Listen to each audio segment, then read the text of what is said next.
नमस्कार मित्रमैत्रिणींनो, जर तुम्हाला आपल्या चॅनलवरच्या कथा आवडत असतील तर लाईक करत जात जा आणि चॅनलला सबस्क्राईब करून बाजूची घंटी दाबा आणि ऑलवर सेट करा. म्हणजे जेव्हा जेव्हा मी नवीन व्हिडिओ किंवा कोणतीही नवीन पोस्ट अपलोड करेन तेव्हा ती सगळ्यात आधी तुमच्यापर्यंत पोहोचेल. धन्यवाद. तर वळूया आपल्या कथेच्या पुढच्या भागाकडे. हो ऋषी, परी बरोबर बोलते. परीला पण सोबत घेऊन जा. तुला चालेल ना? आधी बोलला. चालेल? अरे पळेल. तो हसून बोलला तसे ते दोघे हसू लागले. मी घरी जाऊन फ्रेश होऊन येतो, तू पण घरी जा. मी तुला पिक करतो, ओके? ऋषी बोलला तशी परीने पण होमध्ये मान हलवली आणि मग ते दोघे आधीला बाय बोलून तिथून निघून गेले. इथे आधी मात्र विचारात हरवला होता. आज त्याला घरी जायचं होतं, पण घरचं वातावरण कसं असेल ह्याची काहीच कल्पना नव्हती त्याला. आजीचा किंवा त्याच्या मॉमचा पण कॉल आला नव्हता, म्हणून घरी नक्की काय सुरू असेल त्याचा विचार करत होता तो. शेवटी हा ना करतच त्याने त्याची पावलं पळवली आणि तो घरी जाण्यास निघाला. आता पुढे. आता कसं वाटतं युवी? सुमनताईंनी तिच्या डोक्यावरून हात फिरवत विचारलं. मी ठीक आहे आई, ती हसून तिचं मंगळसूत्र हातात घेऊन बोलली.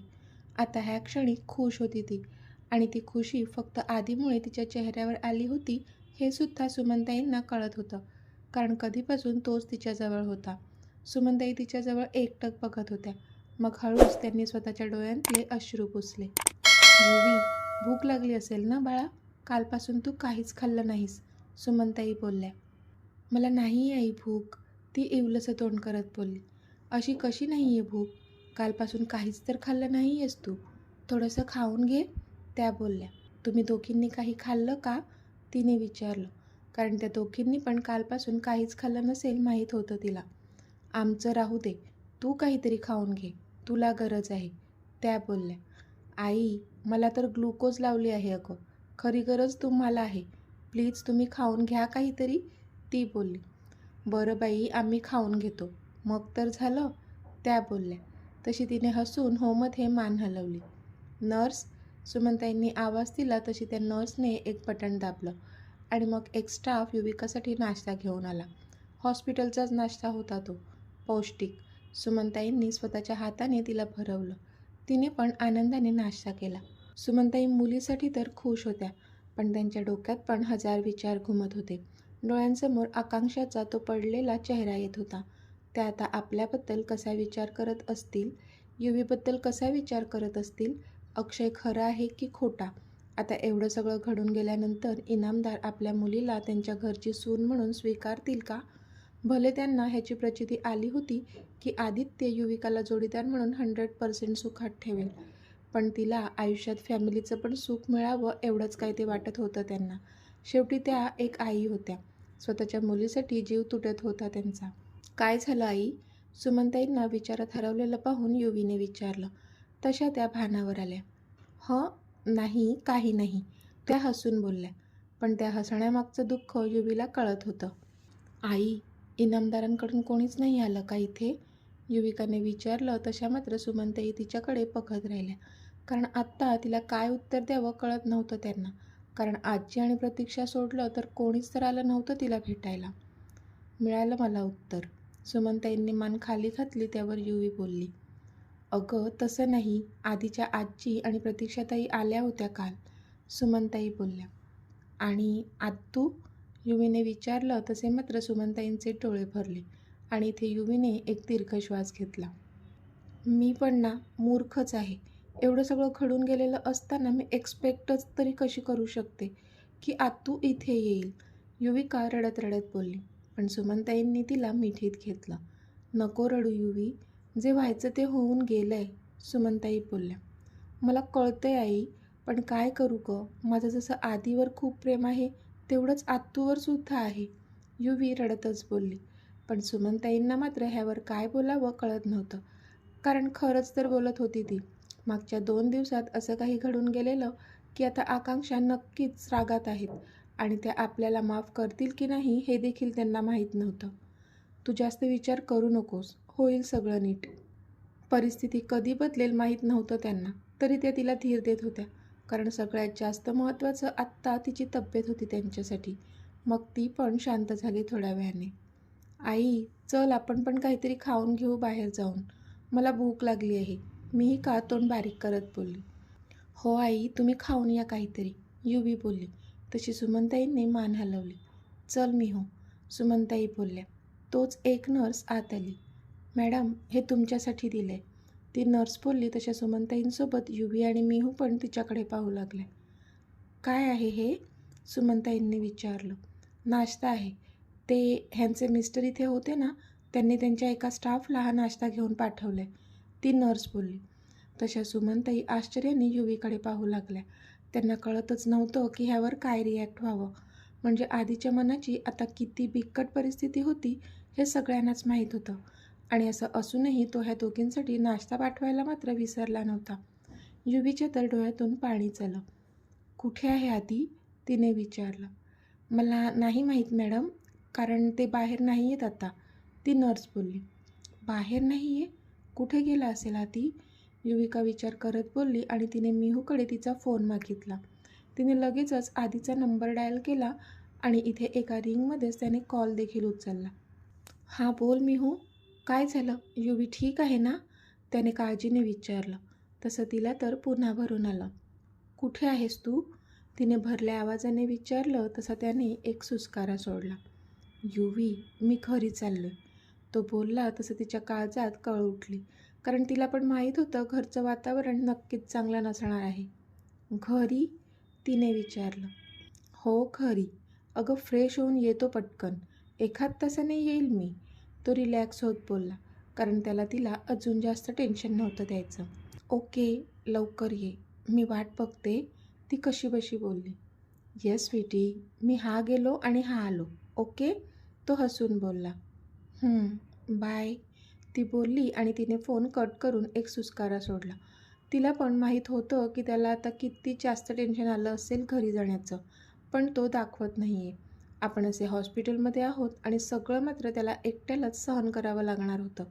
म्हणून तिला खूप वाईट वाटत होतं त्याच्यासाठी, आणि त्याची काळजीसुद्धा वाटत होती. परी लवकर रेडी हो, ओके, मी येतोच पटकन, रियांशने परीला तिच्या घरी सोडलं आणि बोलला तो.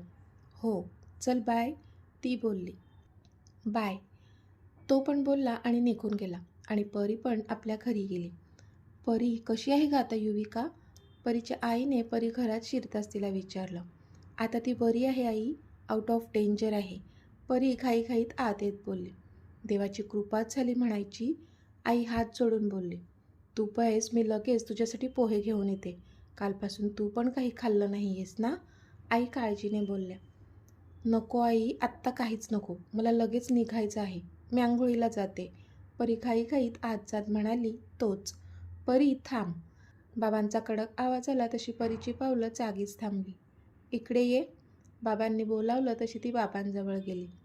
परी, काल जे लग्न मंडपात घडलं ते काय होतं, तुला हे सर्व आधीच माहीत होतं का, बाबांनी कठोर शब्दात विचारलं. तसा मात्र परीने भीतीने एक औंढा गिळला आणि तिच्या आईकडे पाहिलं. अहो ती थकली आता, नंतर विचारा ना काय विचारायचं आहे ते, परीची आई मध्ये पडत बोलली. तू शांत राहा, मी तिला विचारले, बाबा चिडून बोलले. तशी परीची आईसुद्धा शांत झाली. हे बघ परी, काल हे सगळं विचारणं योग्य नव्हतं, परिस्थितीसुद्धा नव्हती तशी, म्हणून तुला मी त्यावेळी काहीच विचारलं नाही. पण हा प्रश्न तर माझ्या पण डोक्यात आहेच कालपासून, तू मला माझ्या प्रश्नाचं उत्तर दे. युविकाने हे सर्व का केलं, ती तर अशी नव्हती, तिच्या आईच्या इज्जतीची तिला पर्वा नव्हती का, जे हे असं लग्न मंडपात अक्षयला सोडून तिने त्याच्याच भावासोबत लग्न केलं का, अशी काय तिची अडचण होती की ती तिच्या आईला सुद्धा सांगू शकली नाही, बाबांनी प्रश्न केला. पण ह्यावर परी काय बोलणार होती, कारण हा तर आधीचा प्लॅन होता. युविकाला तर ह्या लग्नाबद्दल काही माहीत नव्हतंच. बोल परी, मला उत्तर हवंय, बाबा बोलले. तसा परीने पुन्हा एकदा भीतीने औंढा गिळला. बाबा, ह्यात युवीची काहीच चूक नव्हती, युवीला तर माहीतही नव्हतं की आधी असं काही करणार आहे. माहीत असतं तर ती ते विष का प्यायली असती ना, हा तर आधीचा प्लॅन होता, परी बोलली. आणि त्याचा प्लॅन तुला माहीत होता, बाबांनी विचारलं. तसं तिने घाबरून त्यांच्याकडे पाहिलं. बोल, बाबा गरजले. हो, परीने खाली मान घालून उत्तर दिलं. तशी बाबांनी नाहीमध्ये मान हलवली. तुझ्याकडून मला ही अपेक्षा नव्हती परी. अगं तुम्ही आत्ताची पोरं, तुम्हाला आईबापाच्या इब्रतीचं काहीच वाटत नाही का? एका क्षणात घराण्याची इज्जत घालवून टाकता, पण ती इज्जत कमवायला त्या आईबापांनी काय काय केलं असते ह्याचा अंदाज तरी असतो का तुम्हाला? बाबा हताश होऊन बोलले. तशी परी पटकन त्यांच्या बाजूला जाऊन बसली, कारण तिला कळलं की आत्ता गोष्ट जरी युविकाची होत असली तरी तिच्या बाबांना आता त्यांची बहीण आठवत होती. बाबा प्लीज, तुम्ही गैरसमज करून घेऊ नका. मी तुम्हाला पहिल्यापासून सगळं सांगते, परी बोलली आणि तिने युविका आणि आदित्यची लव्ह स्टोरी तिच्या बाबांना सांगितली. बाबा, युवी आणि आदी दोघांचंही खूप जास्त प्रेम आहे एकमेकांवर. त्या दोघांनीही सुमन आंटींना त्यांचं प्रेम समजावून देण्याचा खूप प्रयत्न केला होता. तरीसुद्धा त्यांनी काही ऐकलं नव्हतं. आंटीने युवीला स्वतःच्या जीवाचं बरं वाईट करतील असं सांगितलं होतं, म्हणून युवीने हे लग्न करण्याचा निर्णय घेतला. पण खूप प्रयत्नानंतरसुद्धा ती आदीला स्वतःच्या मनातून काढूच शकत नव्हती, म्हणून तिने स्वतःलाच संपवण्याचा निर्णय घेतला, जो की आम्हा कोणालाच माहीत नव्हता. दुसरीकडे आदीने पण तिचा निर्णय मान्य केला होता, अगदी मनावर दगड ठेवून. पण एक गोष्ट ही पण होती की तिचं लग्न अक्षयशी होत होतं. अक्षय अजिबात चांगला मुलगा नाही आहे बाबा, आणि त्याच्याशी जर तिचं लग्न झालं असतं तर नक्कीच तिचं आयुष्य बरबाद झालं असतं. म्हणून अगदी शेवटच्या क्षणी आदीने हा निर्णय घेतला, आणि मीसुद्धा त्याला त्याच्या प्लॅनमध्ये मदत केली. कारण युविकाला आधीसाठी दिवस रात्र चुरताना मी पाहिलं आहे बाबा. मला माहीत होतं युविकाचं सुख फक्त आणि फक्त आधीसोबतच आहे, आणि मला तिला आनंदात पाहायचं होतं. आणि आत्ता तर सुमन आंटींनासुद्धा हे पटलं आहे. त्यांनीसुद्धा त्यांच्या लग्नाला परवानगी दिली आहे, कारण आदी खूप चांगला मुलगा आहे बाबा, परी अगदी जीव तोडून सांगत होती. बाबा तिचं सगळं ऐकत होते. त्यांनी तिचं सगळं ऐकलं आणि मग डोळे पुसले. परी, तू मला एकदा वचन दिलं आहे, पण आज मी पुन्हा तुला त्या वचनाची आठवण करून देत आहे. तू आम्ही तुझ्यासाठी पसंत करू त्याच मुलासोबत लग्न करशील. तुला लक्षात आहे ना बाळा? बाबा बोलले तसे परीचे डोळे भरले. क्षणात तिच्या डोळ्यांसमोर रियांशचा चेहरा आला. परी, मी काय विचारतोय? बाबा पुन्हा बोलले तशी ती त्यांच्याकडे पाहू लागली. हो बाबा, मी तुमच्या मनाविरुद्ध काहीच करणार नाही, ती भरल्या डोळ्यांनी बोलली. तशी बाबांच्या ओठांवर स्माईल आली. माझा विश्वास आहे तुझ्यावर परी, तू आमच्या शब्दाबाहेर नाही जाणार, माहीत आहे मला, ते तिला एका बाजूने मिठीत घेत बोलले. पण परीच्या डोळ्यात मात्र अश्रू होते. आय एम सॉरी बाबा, हे जरी खरं असलं की माझं माझ्या ऋषीवर जीवापाड प्रेम आहे, तरी तेवढंच सत्य हे सुद्धा आहे की मी तुमच्या मनाविरुद्ध कोणतंच पाऊल उचलणार नाही.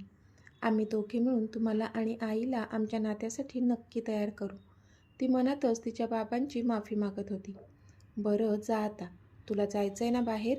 बाबा बोलले तशी तिने होमध्ये मान हलवली आणि फ्रेश व्हायला आत निघून गेली. इथे आदी आता घरी पोचला होता.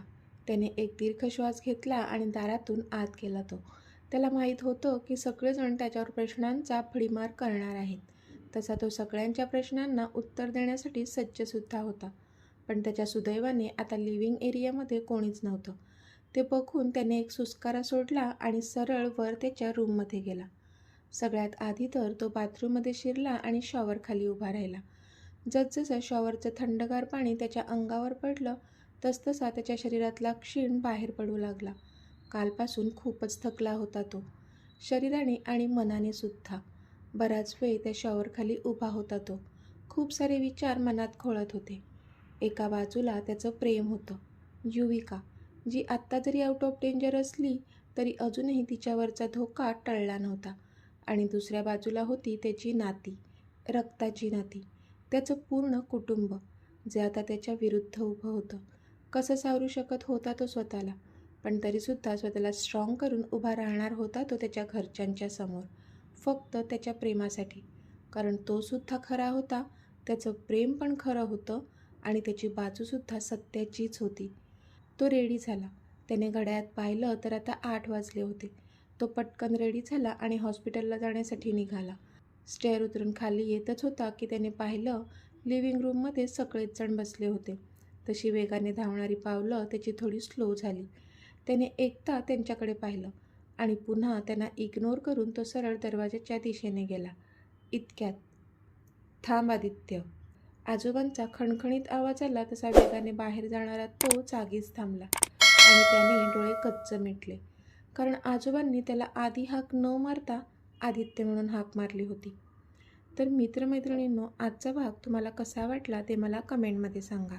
आणि जर आवडला असेल तर व्हिडिओला लाईक करा, शेअर करा आणि चॅनलला सबस्क्राईब करून बाजूची घंटी नक्की दाबा.